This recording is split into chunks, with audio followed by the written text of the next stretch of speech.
Friends, इस video में हम करेंगे class 8th poem number 7 when I set out for लियोनेस।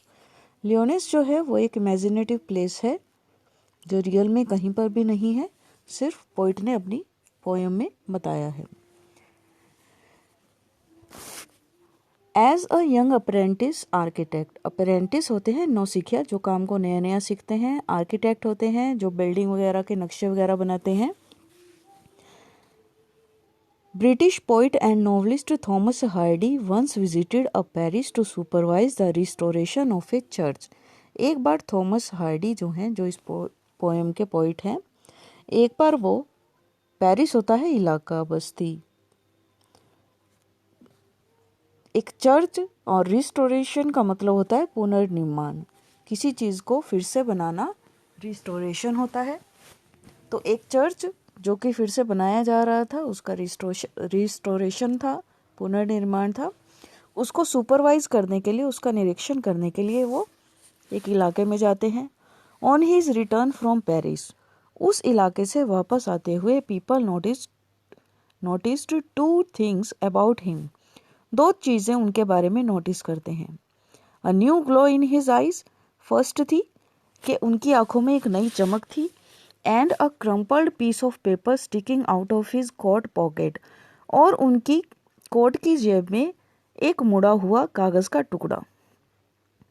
It is recorded in one of his biographies contain the draft of a poem. ये जो कागज का टुकड़ा था वो उनकी जीवनियों में से एक रिकॉर्ड था। जीवनियाँ जो होती हैं, जीवनी जो होती है वो होती है बच्चों, जब किसी के बारे में कुछ लिखते हैं या कोई खुद अपने जीवन के बारे में लिखे, उसे हम ऑटोबायोग्राफी बोलते हैं। लेकिन जब कोई और किसी के बारे में लिखता है तो उसे हम बायोग्राफी बोलते हैं। Contain the draft of a poem, और इस कागज के ऊपर एक पोएम लिखी हुई थी। You are going to read that very poem inspired by a visit to a place which the poet calls Lyonnesse. आप बिल्कुल वही पोएम पढ़ने जा रहे हो जो एक स्थान के बारे में है और जिसे पोइट ने लियोनेस कहकर पुकारा है। तो when I set out for लियोनेस 100 miles away, कि जब मैं लियोनेस के लिए चला जो कि 100 मील की दूरी पर था। The rhyme was on the spray, rhyme होता है पाला पड़ना, ठंड, हर तरफ पाला पड़ा हुआ था। एंड स्टारलाइट लिट माई लॉन्समनेस, लॉन्समनेस होता है अकेलापन, और जो तारों की चमक थी वो मेरे अकेलेपन को जगमगा रही थी। यानी कि जब वो जा रहा था तो रास्ते में कोई नहीं था, कभी अकेला था। When I set out for लियोनेस 100 miles away, जब मैं लियोनेस के लिए चला जो कि 100 मील की दूरी पर था, तब उसे रास्ते में ऐसा दृश्य मिला देखने को।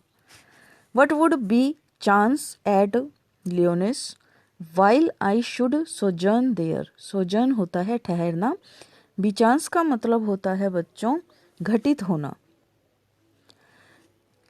कि जब मैं लियोनस पर ठहरूंगा तो उस समय क्या घटित होगा।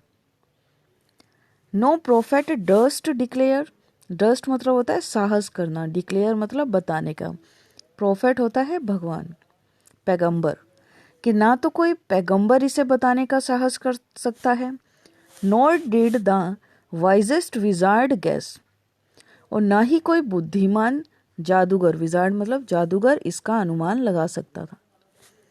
What would bechance at Lyonnesse while I should sojourn there, कि वहाँ क्या घटित हुआ होगा, while I should sojourn there, जब मैं वहाँ ठहरूंगा। When I returned from Lyoness, जब मैं लियोनस से वापस आया, with magic in my eyes, मेरी आंखों में जादू के साथ, एक जादू था उसकी आंखों में।